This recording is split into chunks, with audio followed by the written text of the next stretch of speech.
चलिए ध्यान दीजिए, आज का जो हमारा क्लास है ना, तो हम लोग इंडिया और यूएसए को लेकर क्या करेंगे, कंपेयर करेंगे। ठीक है, एक सीरीज की तरह इंडिया यूएसए, कभी इंडिया जर्मनी, कभी इंडिया स्विट्जरलैंड, कभी इंडिया यूरोप। ठीक है ना, इंडिया को अलग अलग कंट्री से क्या करेंगे, कंपेयर करेंगे। पहली बात तो कंपैरिजन का पैरामीटर बहुत सारा हो सकता है, नहीं टेक्नोलॉजी में टेक्नोलॉजिकल कितने डेवलप हैं, इकोनॉमी के आधार पे कंपैरिजन कर सकते हैं, आर्म्स एंड एनिमेशंस कितना है उसके आधार पे कंपैरिजन कर सकते हैं, आर्मी कैसा है, बिजनेस कैसा है, एक्सपोर्ट इंपोर्ट क्या है। फिलहाल हम उन चीजों पे ना जाके पहला जो कंपैरिजन करना चाहेंगे इंडिया को अलग अलग देशों से एजुकेशन के हिसाब से। ठीक है, एजुकेशन सिस्टम हमारा क्या रहेगा, पहला पैरामीटर। ठीक,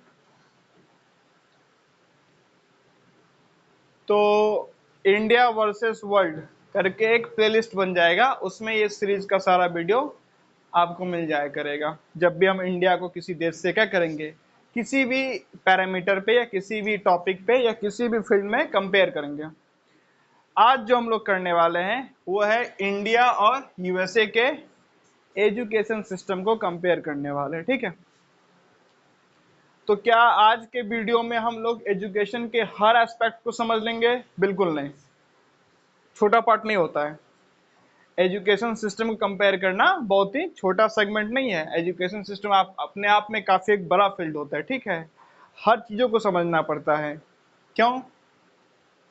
तो जरा आप इसको समझते हैं। पहले इतना समझ में आ गया ना, इंडिया वर्सेस वर्ल्ड एक हम लोग सीरीज स्टार्ट करेंगे। ठीक है, जैसे एक वार सीरीज स्टार्ट किए थे ना, बांग्लादेश के बारे में डिस्कस किए थे, आगे और डिस्कस करेंगे उसके बारे में, बांग्लादेश को लेके, इंडिया को लेके, या और अलग अलग वर्ल्ड के अलग अलग कोने में कहाँ पे कौन सी वार हुई है इतिहास में, या अभी जो गोइंग ऑन है। वैसे इंडिया वर्सेस वर्ल्ड के सीरीज में इंडिया का अलग अलग कंट्री से कंपेयर करेंगे। ठीक है, हर अलग अलग एस्पेक्ट में। आज के क्लास में इस वीडियो में हम लोग इंडिया को कंपेयर करेंगे किससे, यूएसए से। ठीक है, किस मामले में, एजुकेशन सिस्टम को लेके, नहीं शैक्षिक शिक्षा का जो क्या है, शैक्षणिक स्तर, शिक्षा का स्तर इंडिया में कैसा है, यूएसए में कैसा है। अब मैं ये बोला कि इस वीडियो में भी ये पूरा डिस्कशन हो नहीं सकता है। रीजन वाई, तो उसको जरा बताता हूं। कारण क्या है? कारण ये है कि एजुकेशन सिस्टम कोई छोटा पार्ट नहीं है। क्यों? तो जरा उसको समझते हैं। देखिए, सबसे पहली बात तो अगर हम बात करें एजुकेशन सिस्टम का, ठीक है, तो सबसे पहला टॉपिक जिस पे डिस्कशन होना चाहिए वो है टीचर्स। ठीक है, तो पहला टॉपिक है टीचर्स, तो हम लोग चाहेंगे आज हम लोग जिस पे डिस्कस करें वो टॉपिक भी क्या हो, टीचर्स। नहीं, पहले टीचर्स एजुकेशन सिस्टम का एक बहुत ही मुख्य पिलर है। नहीं, टीचर्स कैसे होंगे इस पे बहुत हद तक डिफाइन होता है ना कि भाई वहां का शिक्षा का स्तर क्या होगा।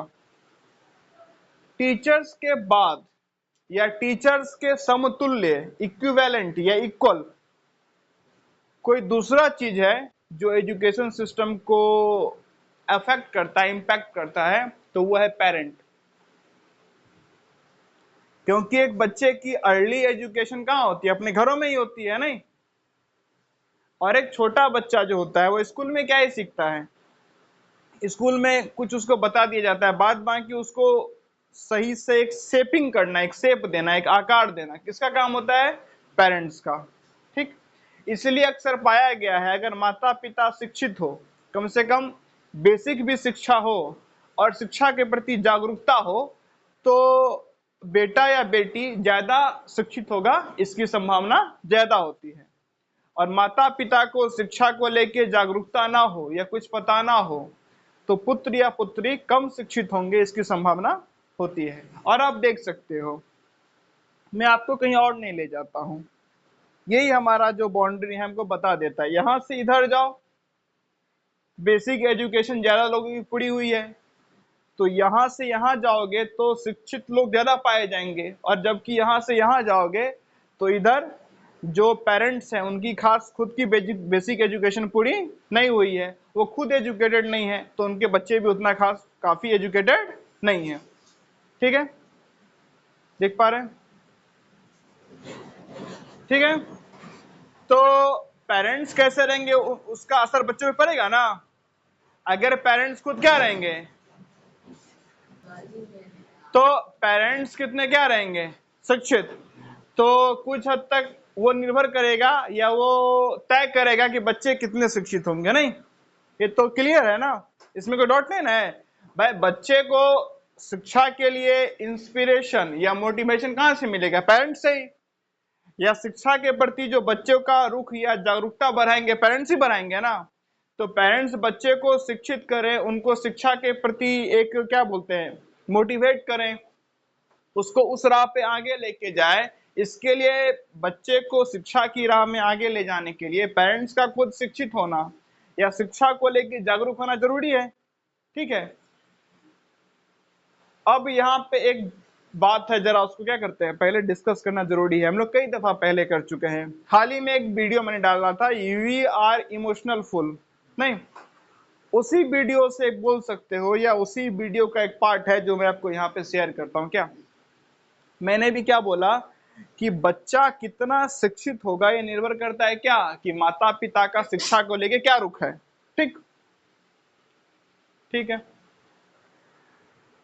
और शिक्षा को लेके रुख का मतलब कि माता पिता कितने शिक्षित हैं या माता पिता शिक्षा को लेके कितने क्या है, जागरूक। कई दफा हम लोग जागरूकता और भावना में अंतर नहीं कर पाते हैं। बोलिएगा ये क्या बात है, बताता हूं आपको।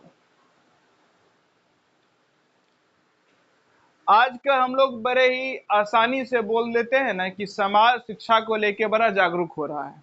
नहीं, हर व्यक्ति अपने पुत्र पुत्री को शिक्षित करना चाहता है, तो बोल तो बड़े आसानी से देते हैं, लेकिन जब इसको जरा डीपली स्टडी करिएगा या डीपली समझने का प्रयास करिएगा तो दिखेगा कि जिस हिसाब से हम जागरूकता का प्रचार प्रसार या डंका पीटे जा रहे हैं, ढोल पीटे जा रहे हैं कि नहीं समाज जागरूक हो रहा है, समाज जागरूक हो रहा है, समाज अवेयर हो रहा है, सोसाइटी अवेयर हो रहा है एजुकेशन को लेके, उतना जागरूकता सही में है नहीं।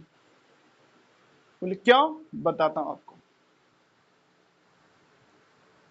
एक टाइम था जब जिनके पास खेत हुआ करता था, नहीं, बहुत दूर नहीं जाना है, आज से 20 से 25 साल पहले चले जाइए, तो जिनके पास खेत ज्यादा हुआ करता था वो लोग समाज में काफी अमीर व्यक्ति हुआ करते थे। क्यों, मजदूरों से काम करवाते थे, और जिन मजदूरों से काम करवाते थे वो उस कोटि के मजदूर हुआ करते थे कि अभी खाया तो रात का पता नहीं, रात खाए तो सुबह का पता नहीं। और जब इस हद तक गरीब थे तो वो कितने भी कम पेमेंट में काम करना शुरू कर देते थे। अब मैं किसी को पे कम कर रहा हूं, उससे काम ज्यादा करवा रहा हूं, स्वाभाविक सी बात है मुझे आमदनी प्रॉफिट ज्यादा होगा। तो खेत में कुछ ऐसा अनुमान लगा लीजिए, क्या खूब सारा फसल हुआ, उसका बहुत ही छोटा सा हिस्सा उसको दे दिए, बाद बाकी खुद अपने पास। ठीक, तो काफी प्रॉफिट। और इतना ही नहीं, जब समाज पूर्ण रूप से या भारत का एक बहुत बड़ा हिस्सा, बहुत बड़ी आबादी मात्र एग्रीकल्चर पे ही निर्भर था, यह वही समय है जब जातिवाद भी अपने चरम सीमा पे था। देख पा रहे हैं ना, लिंक अलग अलग क्या करोगे, पार्ट बाय पार्ट कर दोगे नहीं समझ में आएगा। यू हैव टू इंटीग्रेट करना पड़ेगा चीजों को, नहीं एग्रीगेट करना पड़ेगा, साथ में जोड़ के समझना पड़ेगा, तब जाके असली मामला खुलेगा। दो चीजों को समझो, हाँ you should connect the thing, चीजों को कनेक्ट करना पड़ेगा। टाइम है जहां पे खेत जिसके पास है वो अमीर है, क्योंकि वो वही टाइम है जब जातिवाद अपने पीक पे है। यानी कि जातिवाद काफी है। अब जातिवाद काफी है, उससे क्या है, उससे ये है कि जो अपर कास्ट है ब्राह्मण, उसके सामने और जाति बहुत ही दब के रह रहा है, और क्योंकि वो दब के रह रहा है इसीलिए ब्राह्मण के कहे वो सब कुछ कर रहा है। और सब कुछ वो कर रहा है यानी कि जो ब्राह्मण कह रहा है वो सब कुछ कर रहा है, इसका फायदा ब्राह्मण को आर्थिक रूप से हो रहा है। ये कैसी बात बोल रहे हैं, ये ऐसी बात हो गई कि आज जो बांस का बर्तन बनाता है ना, आप पैसा नहीं दीजिएगा आपके यहाँ बैठ जाएगा, पैसा इतना ही लेंगे नहीं तो नहीं देंगे। आज जो मिट्टी का बर्तन बनाता है कुम्हार, वो आप बराबर पेमेंट नहीं करिए नहीं आएगा देने। लेकिन वो टाइम था जब इस हद तक जातिवाद था कि कुम्हार कुछ भी दे दो ना मिट्टी का बर्तन दे देता था, और नहीं दे रहा है तो चार आदमी गया पीट दिया उसको पकड़ के। जातिवाद है भाई। और जातिवाद जहां है वहां क्या है, ब्राह्मण टॉप है। और टॉप मतलब क्या, टॉप मतलब ईश्वर, तो इसको ईश्वर तुल्य माना जा रहा है, भगवान तुल्य माना जा रहा है। नहीं, पंडित जी वगैरह आज भी बोलते हैं ना हमारा चरण छू लिया मतलब भगवान का चरण छू लिया, नहीं हम मतलब भगवान, तो उसको भगवान तुल्य माना जा रहा है। क्योंकि भगवान तुल्य माना जा रहा है तो जो कुम्हार पिटा क्योंकि उसने मिट्टी का बर्तन नहीं दिया, तो बाकी कुम्हार भी उसी को पीटे, कुम्हार को ही, कि भगवान के साथ अन्याय, भगवान के साथ जवन लड़ा रहा है, बदतमीजी कर रहा है, चुपचाप पहुंचाओ। देख रहे हैं ना, जातिवाद बस ये, जातिवाद ये नहीं होता है कि टच नहीं हो रहा है, जातिवाद यहां होता है खोपड़े में। खोपरे में आपने क्या घुसा लिया कि मैं नीचा और ये पर्टिकुलर मेरे से काफी ऊपर। अब क्योंकि ये पर्टिकुलर मेरे से काफी ऊपर तो मैं इसका डिसरिस्पेक्ट नहीं कर सकता, हर हालत में इसका रिस्पेक्ट करना ही करना है। जैसे आज का समाज खोपड़े में क्या घुसा लिया है कि मैं नीचे और ये जो मूर्ति वगैरह ये काफी ऊपर। तो कितना भी बड़ा भिखारी रहे, छठ पूजा में कर्जा लेके क्यों करता है, क्यों करता है, समझ में आ रहा है ना रीजन? क्योंकि वो मान रहा है कि मैं काफी नीचे और ये काफी, क्योंकि ये काफी ऊपर, तो इसका डिसरिस्पेक्ट किसी भी स्थिति में नहीं किया जा सकता है। ऐसा भी आपको देखने को मिलेगा कि परिवार का एक आदमी कैंसर का पेशेंट अस्पताल में भर्ती है, उसके घर वाले छठ पूजा कर रहे हैं, भले दो ही आदमी। रीजन की वो उसको क्या मान के चला है कि ये बहुत ऊंचा चीज है ना, इसका डिसरिस्पेक्ट किसी भी हाल में नहीं हो सकता है। ठीक, हम लोग के लिए कुछ ना कुछ हमने दिमाग में बैठा के रखे है ना कि ये भाई सबसे टॉप चीज है मेरे लिए, इसका तो अवज्ञा, डिसोबे इसको कभी नहीं कर सकता मैं, ये तो हमेशा ही सही सही सही सही मात्र सही है। इतना क्लियर? तो जैसे आज इन मूर्तियों को लोग टॉप में मानते हैं, तो कितना भी स्थिति खराब हो, दिवाली हो, रक्षाबंधन हो, कोई पर्व त्योहार हो, कर्जा लेके भी मनाता है ना उसको, क्योंकि क्या मान के रहा है कि वो सबसे ऊपर वाली चीज है, उसका अवज्ञा नहीं किया जा सकता है।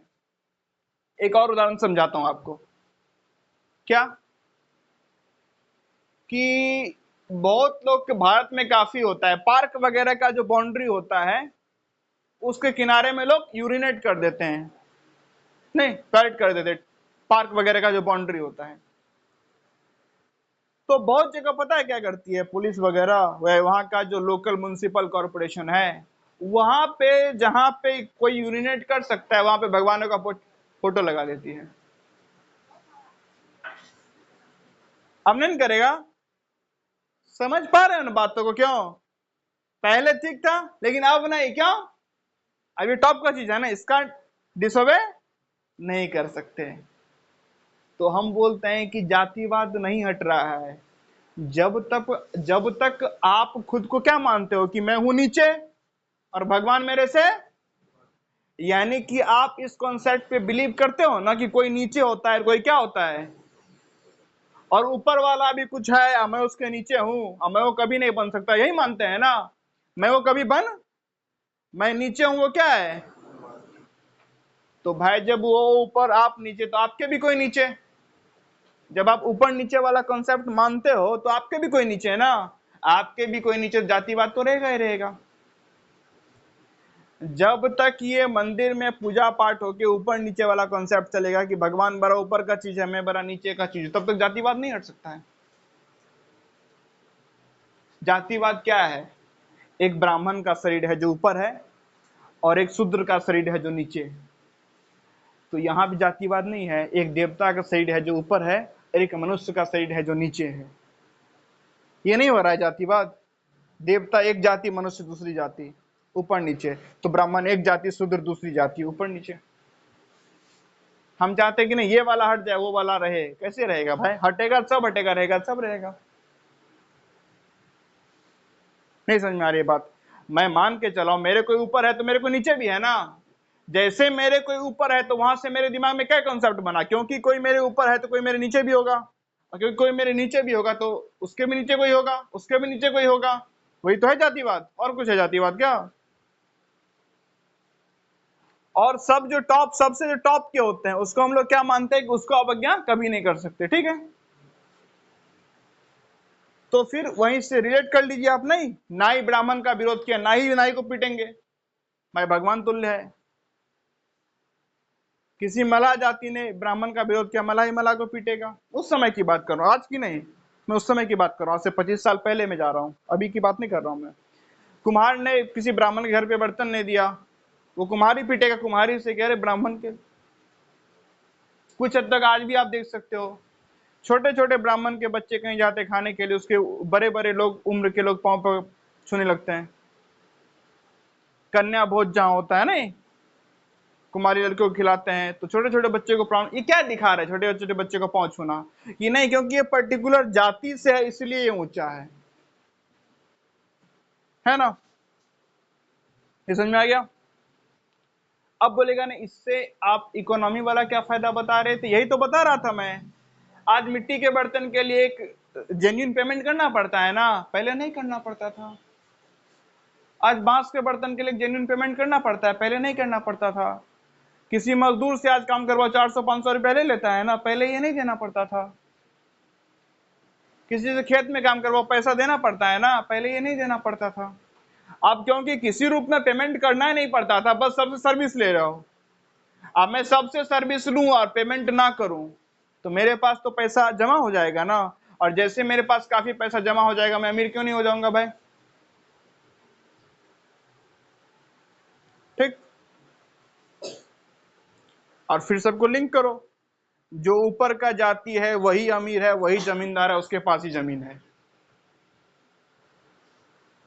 देख पा रहे हो? जो अपर कास्ट से है वही जमींदार भी है। घूम जाओ, 25 साल पहले का अगर कुछ पता कर सके तो पता करो। जिनके पास भी काफी जमीन है उसमें से 95% ब्राह्मण है, 5% अदर कास्ट में हो सकता है अपवाद, 95% वही है। और आज भी लगभग मामला कुछ हद तक वही है।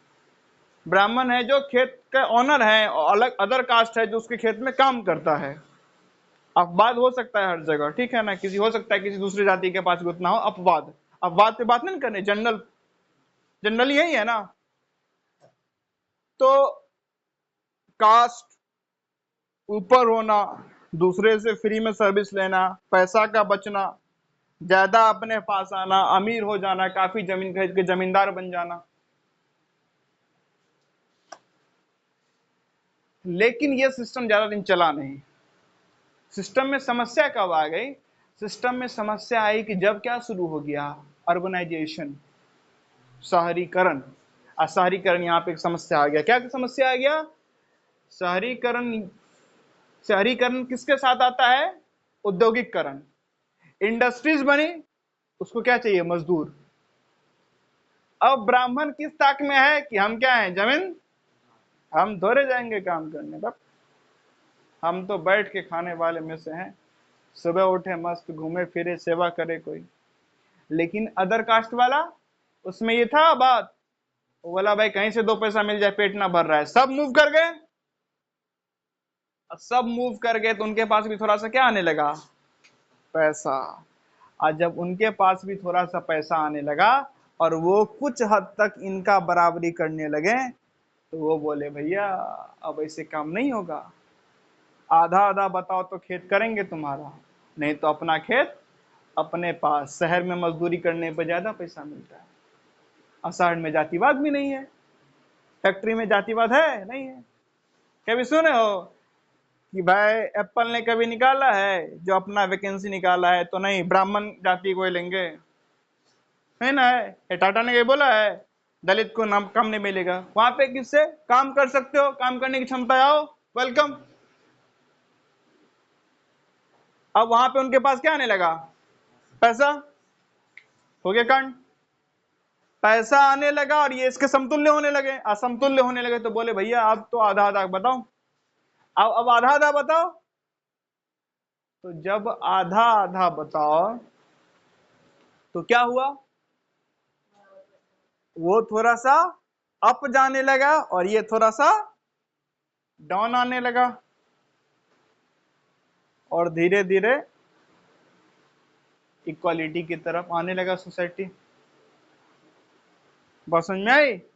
ये पूरा माजरा क्या हो गया। और आज क्या हो गया है? उल्टा प्रवाह चल रहा है, ब्राह्मण बेच रहे हैं और अदर कास्ट खरीद रहा है जमीन। रीजन वही, जब आपको जाना चाहिए था शहर काम करने तब आप गए, और ये आज भी नहीं जाते हैं। आज भी लोअर कास्ट जो है उतना आगे तरक्की क्यों कर पा रहा है? उसके पीछे कारण है, वो अपने सर पे कास्ट का पोटला बांध के नहीं निकला है। उसको बोलोगे ना होटल में काम है, वो काम करना शुरू कर देगा। और मैं बोलेगा नहीं ब्राह्मण होटल में काम नहीं करूंगा, हो गया बस।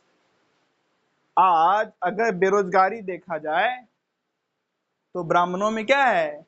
ज्यादा, अदर कास्ट में कम। उनके पास काफी हो सकता है कि वो आपसे अभी भी गरीब हो, क्योंकि देख रहे हो ना आप, जमींदार थे वो जीरो लेवल से उठाए भाई, लेकिन फिर भी आज धीरे धीरे इक्विवेलेंट पे आ रहा है ना।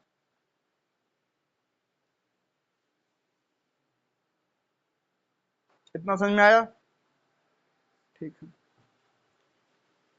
तो यहां से अगर कुछ लर्निंग्स लेनी चाहिए तो हमें क्या लेनी चाहिए कि समय के साथ मूव करो, नहीं अपना जाति का टैग लेके बैठे रहोगे तो विकास होने का नहीं, उल्टा उल्टी गिनती शुरू हो जाएगी। ठीक है ना? इतना समझ में आ गया? अब मैं जो शुरू किया था बताना, वो बताना शुरू किया था कि जितना हम जागरूकता समझते हैं उतना जागरूकता है नहीं है। अब ये से जागरूकता क्या लेना बताता हूं जरा आपको। जब शहरीकरण हुआ, जब क्या हुआ? शहरीकरण, तो देखा गया ना जो लोग शिक्षित हैं उनको ज्यादा पे किया जा रहा है, और ये जो पूरा शिक्षा है ना वो इसी पेमेंट के चक्कर में आया है। शहरीकरण क्या बताया हर जाति को कि भाई आप गांव में काम नहीं चलने का, अब वो तो आधा आधा ले लेते हैं तो कम बचता है। तो अब शहर में काम करो, लेकिन शहर में उसी को काम मिलता है ना, अच्छा काम, जिसके पास ज्यादा क्या है? एजुकेशन। तो ये जो पूरा एजुकेशन है ये है motivated and inspired by job and the money.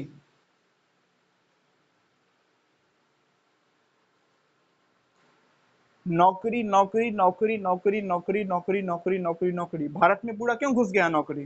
Bharat में कभी सुने हो इन्वेंशन? कभी सुने हो स्कूल में? कभी सुने हो कॉलेज में? नहीं। हमारा कॉलेज डेडिकेटेड इन्वेंशन को लेके, हमारा कॉलेज डेडिकेटेड है जॉब को लेके, प्लेसमेंट यहां होता है। नहीं, हमारा कोचिंग डेडिकेटेड है जॉब को लेके, हमारा कॉलेज डेडिकेटेड है जॉब को लेके। व्हाई? बिकॉज जब अर्बनाइजेशन हुआ तब क्या पाया गया? जो एजुकेटेड उन्हें क्या मिल रहा है? जॉब। और भारत गरीब, अंग्रेजों से लूटा हुआ गरीब। अब ये जो गरीब देश है ये कहां सोचेगा कुछ बने ना बने, भाई कम से कम पेट तो भर जाए। अब क्योंकि भरना है पेट तो कमाना है पैसा, और वो मिलता है नौकरी करने से, नौकरी करेंगे, और नौकरी करने के लिए पढ़ना पड़ता है तो पढ़ के नौकरी करेंगे। यूएस अलग है। यूएस क्या है? यूएस ऐसा है कि हमारे पास गरीबी, तो नौकरी करने के लिए नहीं पढ़ना है, हम पढ़ेंगे तो इन्वेंट करेंगे। तो हम जो पढ़ाई का मतलब नौकरी बना दिए हैं। इसके पीछे कहीं ना कहीं कारण गरीबी भी है। हमारा सिचुएशन इतना खराब था कि हम लोगों ने क्या बोला कि भाई अगर पढ़ोगे तो उसके बदले क्या चाहिए, नौकरी। क्यों? जो अदर कास्ट है, लोअर कास्ट, उसको थोड़ा मोड़ा पढ़ाई के सीख साख के जो भी कर सकता है वहां से काम मिलकर नौकरी मिल रहा है। ये जो अपर कास्ट है, ब्राह्मण, इसका खेत से कम मिल रहा है, तो ये भी पढ़ लिख के चाह रहे नौकरी मिल जाए, तो पढ़ाई मतलब नौकरी हो गया। हम लोगों ने थोड़ा सा यहाँ पे दिक्कत कर दिया। क्या? जब थोड़ा सिचुएशन स्टेबल हुआ ना, या जब शुरू हुआ, तो शुरुआत में हम लोगों ने समझा नहीं पढ़ाई का मतलब। अगर शुरुआत से हमने समझने का प्रयास किया होता कि पढ़ाई का मतलब क्या है, या उसी को सर्कुलेट, जैसे कि हमारा कंट्री इंडिपेंडेंट हुआ ना, तो सबसे पहले बात क्या हुई, गरीबी बहुत है, नहीं, एग्रीकल्चर को लेके, यानी कि मेन मोटो क्या आ रहा हमेशा से कि पहले पेट भरे। स्वाभाविक सी बात है, देश गरीब था, लोग भूखे थे। अब भूखे भजन ना होए गोपाला, तो भूखे हैं तो उसको पहले क्या बढ़ना है, पेट बढ़ना है। लेकिन पेट बढ़ने के साथ साथ साइड में हमें ये भी शुरू करना चाहिए था कि एजुकेशन मतलब जॉब नहीं होता है, एजुकेशन मतलब होता है इन्वेंशन, एजुकेशन मतलब होता है समथिंग न्यू। ये समथिंग न्यू हमने छोड़ दिया, और ये समथिंग न्यू वेस्ट ने पकड़ा हुआ है। तो वेस्ट में क्या होता है, एजुकेशन से इन्वेंशन, और हमारे यहाँ क्या होता है, एजुकेशन से जॉब। हमें बस ये थोड़ा सा पैटर्न को क्या करना है, तोड़ना पड़ेगा। एजुकेशन मतलब जॉब नहीं, एजुकेशन मतलब इन्वेंशन। जॉब तो है ही भाई, लोग तो चाहिए ही, लेकिन एजुकेशन मतलब invention, something new, something new. और आज ये हम चाहे ना चाहे हमें मानना ही पड़ेगा। वाई? क्योंकि पहले जो जॉब था, पहले जो मैनुअल वर्क था, जो रिपीटिंग टास्क था, वो रिपीटिंग टास्क आजकल ऑटोमेट हो रहा है। मशीन लर्निंग, एआई से रिपीटिंग टास्क अपने आप हो जा रहा है। उसके लिए ह्यूमन पावर नहीं चाहिए। तो ह्यूमन पावर आज वही रिक्वायर्ड है जहां पे क्या है, ह्यूमन क्रिएट समथिंग न्यू। आज जो आप लोग क्या पहन रहे हैं, कपड़े पहनने के, ह्यूमंस द्वारा उसको सिला गया है क्या? मशीन है, स्टिचिंग मशीन है। बहुत ही कम अमाउंट में ह्यूमन पावर चाहिए, बहुत ही कम नंबर्स में। और धीरे धीरे ये भी कम हो जाएगा। जितना आर्टिफिशियल इंटेलिजेंस ग्रो करेगा उतना क्या होगा, ह्यूमंस की रिक्वायरमेंट कम होते जाएगी। जितना चीजें मशीनरी होते जाएगी, ह्यूमंस वहां से हटते जाएगा। एक टाइम था बैंक में बहुत बड़ा डिपार्टमेंट चाहिए था लोगों का। एक टाइम है जब 2-4 आदमी, 5 आदमी काफी है बैंक चलाने के लिए। 5 आदमी छोड़िए, जहां पे बैंक का हेल्पिंग सेंटर होता है या सर्विस सेंटर होता है, वहां पे एक एक आदमी देखे होंगे ना, एक ही आदमी पाते होंगे ना, नहीं? अरे गांव गांव में जो खुला रहता है, जो लोग अकाउंट वगैरह खेलते, एक ही आदमी होता है, सब संभाल लेता है, अकाउंट भी खोल देता है, सब कुछ कर देता है, पैसा निकासी भी कर लेता है ना। मशीनरी क्या कर रहा है, ह्यूमन पावर का रिक्वायरमेंट कम कर रहा है। तो ह्यूमन पावर अब वहां चाहिए जहां ह्यूमंस कुछ कर सकता है। ह्यूमंस मतलब वो जो रिपीटेड नहीं हो, ह्यूमंस मतलब वो जो समथिंग न्यू। बात समझा रहा है? और वो समथिंग न्यू तभी आ पाएगा जब हमारे कल्चर में ये फैलेगा, या कल्चर में ऐसा होगा, education means invention, not job. और आज क्या है, एजुकेशन मतलब जॉब। एजुकेशन मतलब जॉब तो उतना है जितना में काम मिल जाए, और जितना में काम मिल जाए वही रिपीटेड काम करना है। इन्वेंशन होगा, कुछ नया होगा, हम फिर वहीं के वहीं रह जाएंगे as a country, as a nation.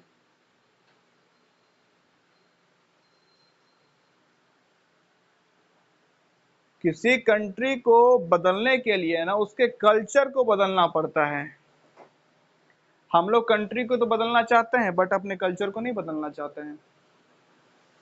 Culture बदले बिना कंट्री कैसे बदलेगा?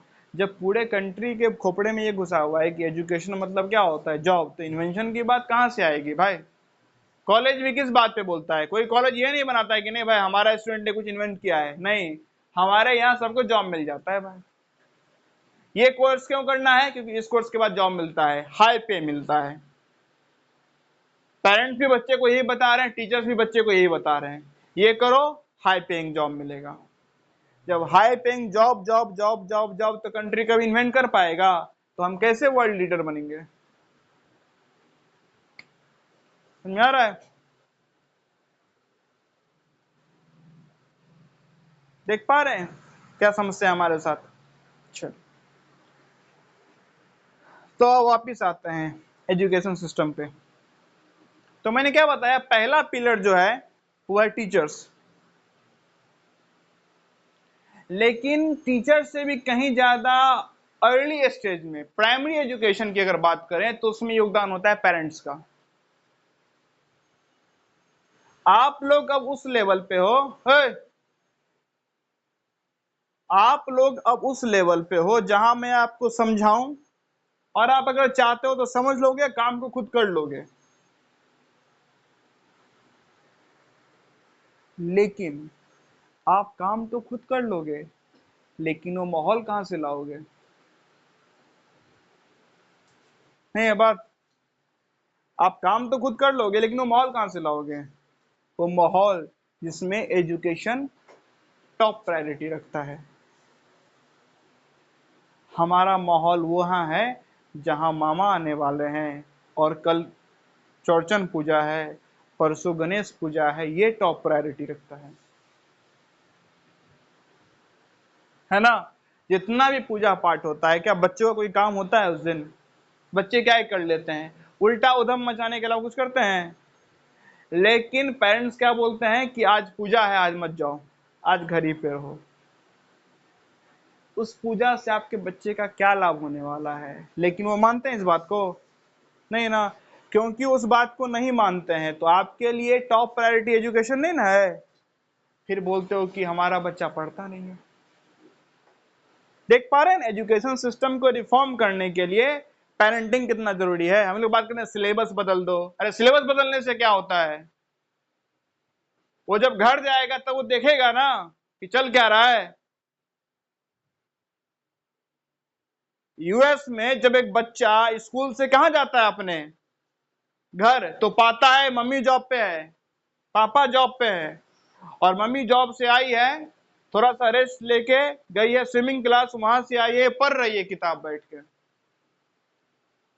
अब वहां पापा और मम्मी के कुछ फ्रेंड्स आए हैं, वो लोग डिस्कस कर रहे हैं किसी नोवेल पे। और एक हमारा देश है जहां हम पाते हैं कि हम गए हैं तो वहां पे कोई सीरियल देख रहा है, कोई बैठा है, और बाद में डिस्कशन हो रहा है तो किसी के शादी पे, पड़ोसी के यहाँ क्या हो रहा है, उसके यहाँ क्या हुआ, आने वाला त्योहार की क्या तैयारी की जाए। फिर वो बच्चा उसी चीज को प्रायोरिटी देना क्या कर देता है, स्टार्ट। फिर बोलते हैं बच्चा ऐसा कैसे बन गया, बच्चा ऐसा कैसे बन गया, बच्चा ने सुबह शाम वही देखा है भाई, बच्चा का पूरा लाइफ ही उस तरीके से गुजरा है, तो बच्चा ऐसा ही तो बनेगा? नहीं है। तो एजुकेशन सिस्टम को रिफॉर्म करने के दौरान एक चीज जिसको हम लोग नेग्लेक्ट कर देते हैं वो है पेरेंटिंग, है ना? और एक एज के बाद बच्चे में कुछ बहुत ज्यादा रिफॉर्म करना बहुत ही दिक्कत हो जाता है। समझ रहे हैं ना? एक एज के बाद कुछ खास आप रिफॉर्म नहीं कर सकते हो बच्चे में, वो अर्ली स्टेज में करना होता है। या अगर एक एज के बाद बच्चे में रिफॉर्म करना होता है तो पूरा 360 डिग्री चेंज करना होता है एनवायरनमेंट को, तब जाके बच्चा रिफॉर्म हो गया बाहर निकलता है। नहीं है बात? समझ पा रहे हैं? हमारे यहाँ एजुकेशन सिस्टम में सीधा क्या करते हैं, पेरेंट्स उठे, टीचर्स, स्कूल, कोचिंग सिस्टम को दोष दे दिए, सर पहले जिम्मेदारी आप ही की थी। नहीं है? जितने भी बड़े बड़े स्कॉलर्स हुए हैं हमारे देश में, जितने भी बड़े बड़े क्या हुए हैं, उन सब का हिस्ट्री खंगालिए, सबके parents professor, teachers, doctor, philosopher मिलेंगे आपको 99% केसेस में। 1% अब बात हो सकता है।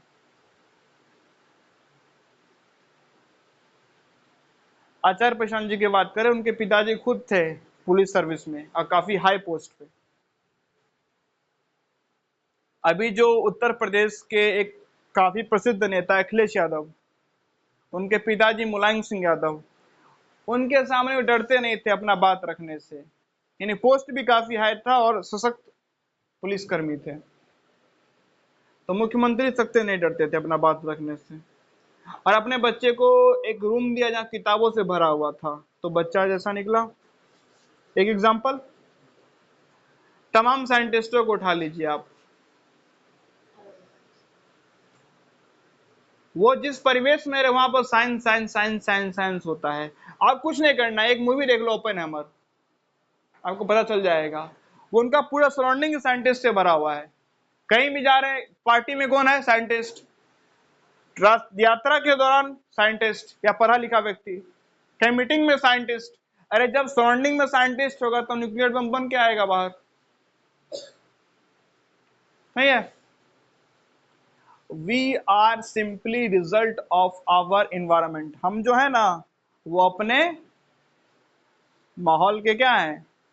परिणाम, और कुछ नहीं है। हम हमें जिस माहौल में रखा जाता है हम वैसे ही बन जाते हैं, नहीं ये बात? और माहौल डिसाइड होता है पेरेंटिंग से, नहीं? पेरेंटिंग मतलब सबकी, किसी एक खास से होने से नहीं बदल जाएगा। कुछ खास तो हमेशा से रहे, भारत में भी होंगे कुछ खास पेरेंट्स, नहीं? जो एक यूएस या वेस्टर्न माइंडसेट जो होता है उसी हिसाब से जी रहे होंगे, लेकिन उससे कुछ खास पूरे इंडिया में रिफॉर्म नहीं आने वाला है। भाई आप अपने घर में 1 लाख पेड़ लगा लियो, या 100 पेड़ लगा लियो, मान लो 100 पेड़ लगा ले अपने घर में, तो क्या पूरा इंडिया का पोल्यूशन लेवल को आप घटा सकते हो क्या? वो दिक्कत वो नहीं है कि वो, दिक्कत है कि वो 100 पेड़ आपके लिए भी कोई खास यानी कि फायदेमंद नहीं है, क्योंकि बच्चा बस उसी माहौल में तो रहेगा नहीं। बच्चा वहां से निकल के वहां भी जाएगा जहां पे प्लास्टिक को जलाया जा रहा है। मतलब अगर एक पेरेंट अच्छे हैं, वो बोल रहे हैं हम अच्छे हैं ना, अरे आपके अच्छे होने से क्या होता है? बच्चा तो बाहर जा रहा है ना, और उन सब बच्चों से और उन हर लोगों से मिल रहा है जो आप जैसे नहीं है, तो उनका इम्पैक्ट बच्चे पे तो पड़ेगा ही पड़ेगा, ठीक है ना? तो टीचर से पहले भी जिस पे बात होनी चाहिए एजुकेशन सिस्टम रिफॉर्म में, वो क्या है? पेरेंटिंग, जिस पे बात ही नहीं होता है।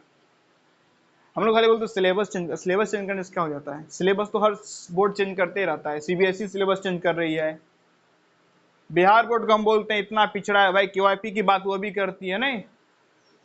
वो भी बच्चों को कहती है कि कंप्यूटर एजुकेशन हो ना, डिजिटल एजुकेशन की बात करती है ना, 9th-10th में गए हो जाके सीखो, खोल रही है हर जगह। क्या उससे क्या हो गया? बिहार बहुत ही टेक्निकली ग्रो कर रहा है क्या? उससे क्या होता है? क्योंकि सिस्टम, लॉज के लेवल पे रिफॉर्म से कोई खास फर्क पड़ता नहीं है। लॉज के लेवल पे तो रेप के लेके कितना स्ट्रिक्ट लॉ बनाया गया है, क्या रेप केस को लेके वो बहुत ज्यादा दिक्कत? जब से कोलकाता केस हाईलाइट में आया है उस दौरान कई सारे रेप हुए हैं, उससे क्या फर्क पड़ता है? एक केस हाईलाइट में है तो कायदे से क्या लगता है कि नहीं दूसरा रेपिस्ट डरेगा नहीं कि भाई देखो ना इस रेप केस कितना हाईलाइट में है, अभी ये रेप को अंजाम नहीं देना चाहिए, सही चीज नहीं है। उसके बाद कई सारे रेप केस सामने आए हैं, एक जब पूरे इंडिया लेवल पे हाईलाइट में है, देन आफ्टर, क्योंकि पूरा माहौल ही वैसा है ना? तो पहली चीज जो है क्या है? पेरेंटिंग। हमारे यहाँ टीचर्स को तो सिखाना ही चाहिए, लेकिन उससे पहले जो सिखाना चाहिए पेरेंट्स को, पेरेंटिंग। अब बनने से पहले सिखा दे तो अच्छा ही है, बनने के बाद कोई मायने, बनने के बाद जो सिखा दे ठीक है, लेकिन दिक्कत हो जाती है ना।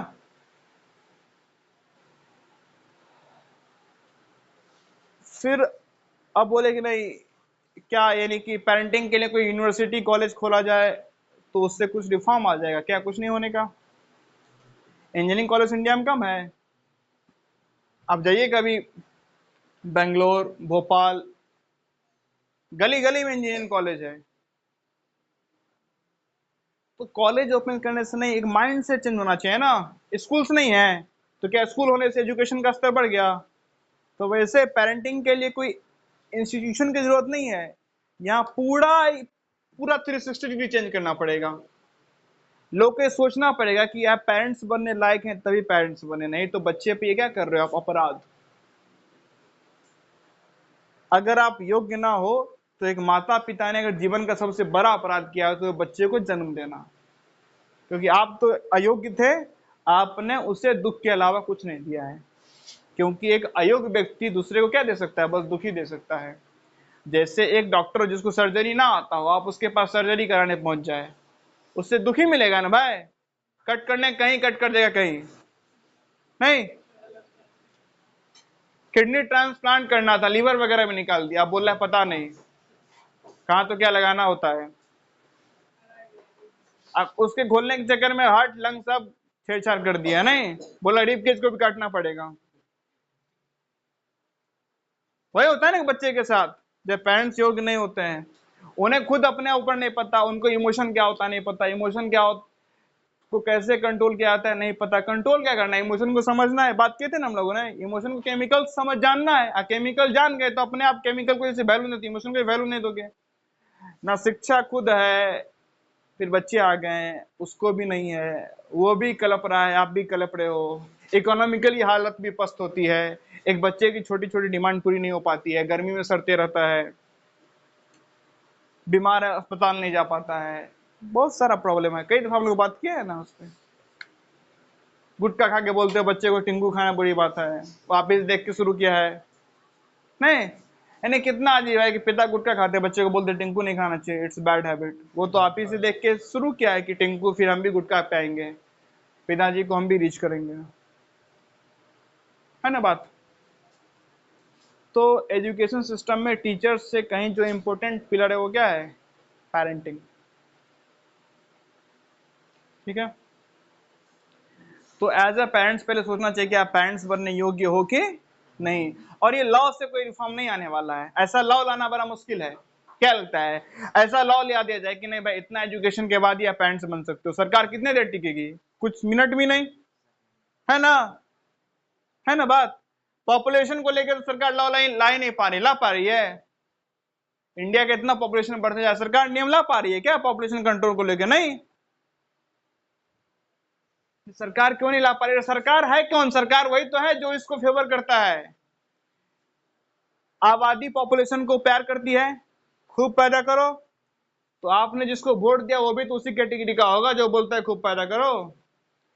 देश की सरकार से देश का जनता का हकीकत पता चलता है। सरकार कुछ नहीं है, अगर देश की जनता शरीर है तो सरकार उसका चेहरा है। जैसे पूरा बॉडी का जो रिफ्लेक्शन कहाँ दिखता है? हमारे फेस पे दिखता है ना। हमारा शरीर कैसा कितना स्वस्थ है वो किस पे दिखता है? हमारे फेस पे दिखता है ना।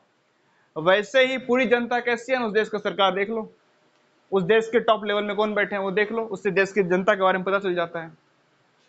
जैसा जनता वैसा सरकार, वैसे प्रधानमंत्री, वैसे मुख्यमंत्री, वैसे तमाम मंत्री और नेतागण। जनता ने चुना है और हम अपने जैसे को चुनते हैं? नहीं है। क्योंकि हमारे लिए धर्म, जो कि धर्म है नहीं सही में, जो कि हमारे एकदम जाहिल गवार बुद्धि से उसे हम धर्म समझते हैं, वो इंपॉर्टेंट है, इसीलिए हम उसी नेता को चुनते हैं जो उसकी बात करता है। साफ साफ देख पा रहे हैं रिलेशन? नहीं। राम मंदिर बनना बड़ा महत्वपूर्ण मुद्दा है। जो ना राम को समझते ना धर्म समझते ना कुछ समझ में आता, कुछ नहीं समझ में आता, बिल्कुल पैदल दिमाग है। लेकिन उसके लिए बड़ा मुद्दा है, तो जो सरकार इसको प्रमोट करती है उसी को चुनते हैं, जो व्यक्ति प्रमोट करता है उसी को सरकार में देखना चाहते हैं ना। सिंपल सा है बात। तो जब सोसाइटी एजुकेशन को वैल्यू देना शुरू कर देगी तो फिर उसको चुनेगी जो एजुकेशन को प्रमोट करता है। Simple. Government is nothing if the whole citizen in the whole body. Government is just face. क्या? उसका चेहरा। चेहरा बताता है, पूरे बॉडी को रिफ्लेक्ट करता है कि आपका शरीर कैसा है। ठीक। अब आते हैं टीचर्स पे। टीचर्स पे क्या बात है भाई?